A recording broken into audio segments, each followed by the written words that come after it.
moving forward, I want to talk to you about quotation problems.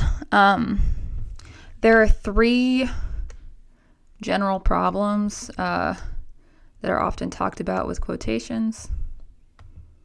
Real quick, here we go. And this is from like a different textbook, so forgive the language. I'm going to explain it. General problems that are talked about are stop and plop, breadless sandwich, and kitchen sink. Okay, quotations. The one that I want to address most, and I'll give you an example, is the stop and plop, because that's often like how you've been taught. I don't know why you've been taught that way in high school. I was too. But we can't do that. So I'll show you an example. But really, at the end of the day, when we think about which quotations we're going to use and how we're going to integrate them, you always need context. So something to introduce it, some kind of signal phrase, and you're always going to need follow-up commentary that's at the very least as long as the quotation was. Okay, that's the general rule I work by in my own writing. And I think you should too, so that the quotation isn't doing the work for you. Okay, moving forward. Your stop and plop quotation, and pardon, this is a little bit gray, but I'll read it to you. A lot of the time, you're used to dropping quotes in, and just so that when you read it out loud, it kind of sounds like your language. But I want to read this. Okay, can't highlight it. I want to read this one here. So this is a stop and plop. It's anyone's guess how many people believe in alien abduction. Quote, one of the earliest studies of abductions found 1,700 claimants, while contested surveys argued that 5 to 6% of the general population might have been abducted. Wallace 4. This is a stop and plop because you don't have anything introducing the quotation. You just have it beginning right after your own sentence. You just have it beginning. There's no signal phrase. There's no integration. There's no kind of grafting it into your own sentence. And this happens a lot. This is what I see most often. And this is what I mean when I say like, oh, your quote's just like hanging out in there without anything attached to it. This is what I mean. It can never just float like this alone. Even though it makes sense when you read it out loud, you can't differentiate like between your language and the language of the quotation if you don't say quote. So you're always going to have to integrate or give a signal phrase instead of just having it be in there. Okay. So the way that they fix it is they kind of they say it's anyone's guess how many people believe in alien abduction, but initial findings were that 1,700 people claimed, etc., several contested surveys. So this becomes a paraphrase rather than a direct quote. All right. Still with that there. Clearly the second example does a better job of blending the same quote into their own prose. That's what, this is actually from Ballinger. So that's what that says. I just want to show you, we can never have quotes alone. We can never have quotes alone. Another easy way to fix this, like if you're uncomfortable with integrating it into your own language, though I really want us all to try that. It's going to be key as you get into your upper level classes. But even just saying, according to Wallace, comma, begin quote, and then using that page number 4 in the parentheticals for that particular quote would fix it so that it wasn't wrong, right? Okay, so avoid just dropping quotes in there, no stop and plop. Numbers 2 and 3 for quotation problems, I thought I'd just explain rather than going through an example, because they're both just ways that we need to think about context and follow up and making appropriate choices for how we use quotes. So a breadless sandwich would be really just using a quotation without any kind of context or follow-up, right? Without introducing and knowing where it's coming from, without speaking to it after. So it's basically like the quote, and then there's no bread on each side, right? Always, always, always, we have to know where it's coming from or we at least need to have some context around it if you're integrating it into your own prose. And there needs to be follow-up, explanation, commentary, speaking to it in some way. That doesn't mean you need to explain what they're saying like it's in some, like a different language, but you need to be following up to work on integrating what that quotation is doing for you in your research and your understanding, whether that be for your argument or for your understanding and exploration. Great. A kitchen sink quotation problem is when you're just choosing to quote a very long piece of material. Oftentimes students will do this not because they think it's like an amazing quote, but because they're trying to take up space because there are page requirements for an assignment.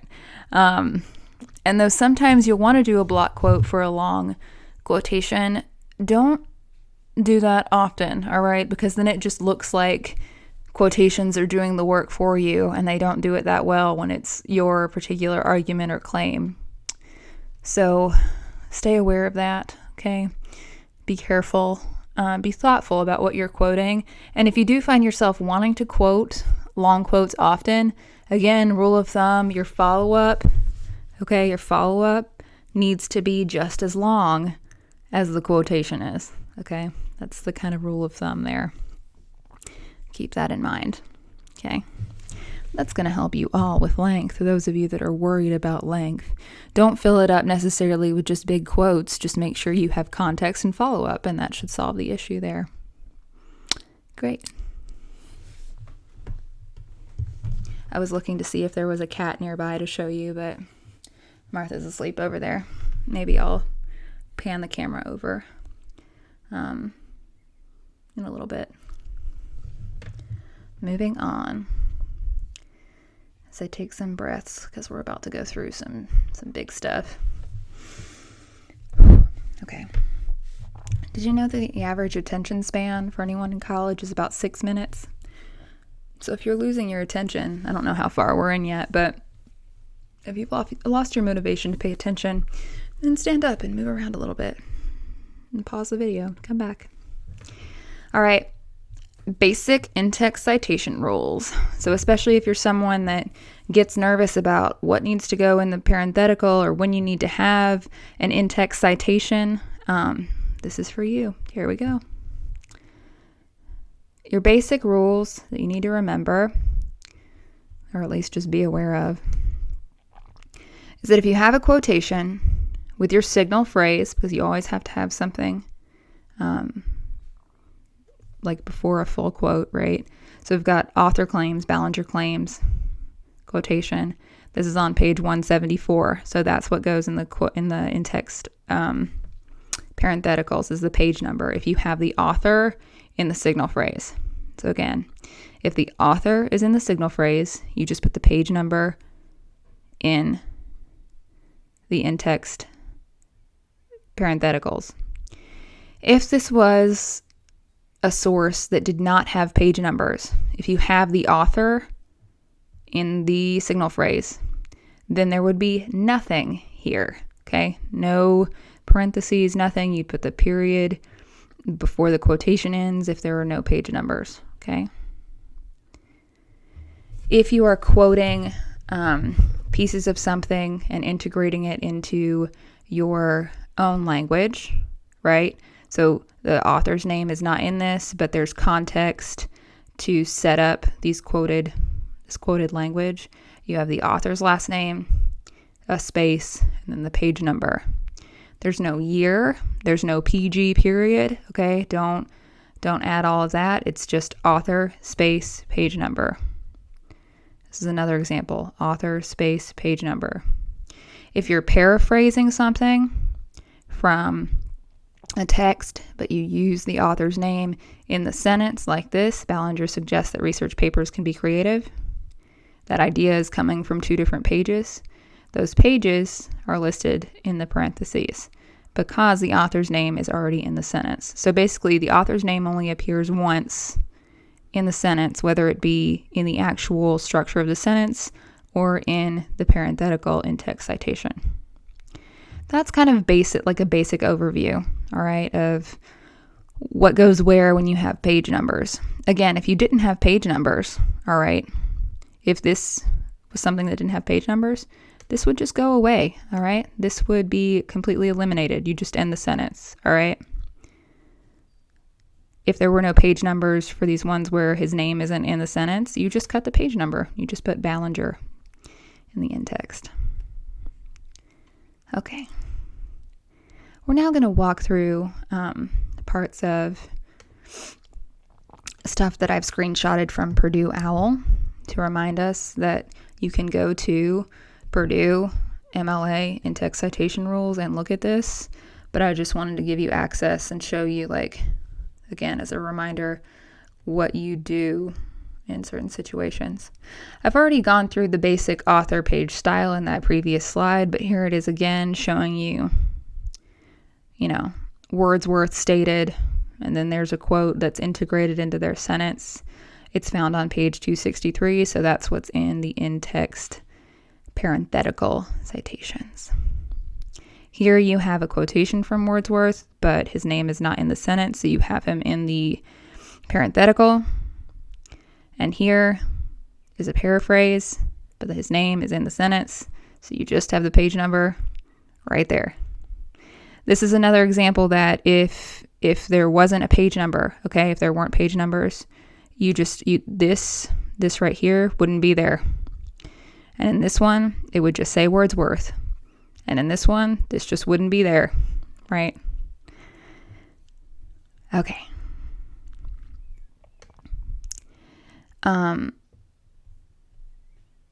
If you have sources that don't have authors, what you're going to do, like a lot of the time back in the day, they told you to like put the URL there, but you don't do that. The basic rule for in-text citations, like how those actually serve us, this is what's exciting to remember.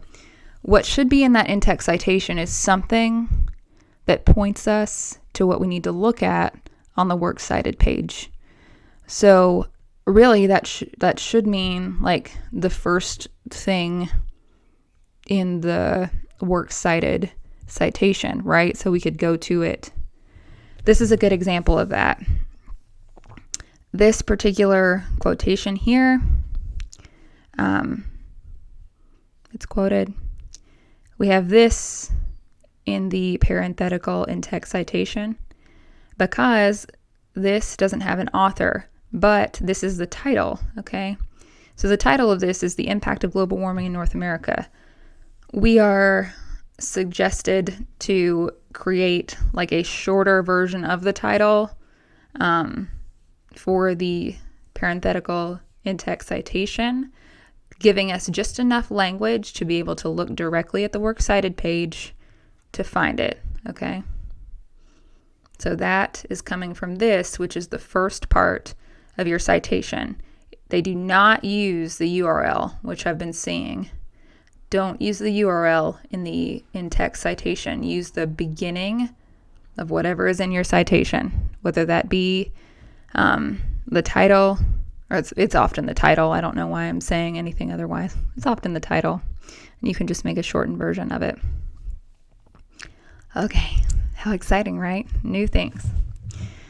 If you have authors with the same last name, you will use their first initial, okay, to differentiate them. If you have works by two authors, you will list both their names with the word and, right? Because that's what's corresponding with the works cited entry. If you have a source with three or more, you can use the et al. In the actual sentence. I don't like it. I think it's ugly, but you can do that. You're supposed to do that. Sorry if I've said otherwise in the past, but that's what you'll do for the corresponding, either in the sentence or here.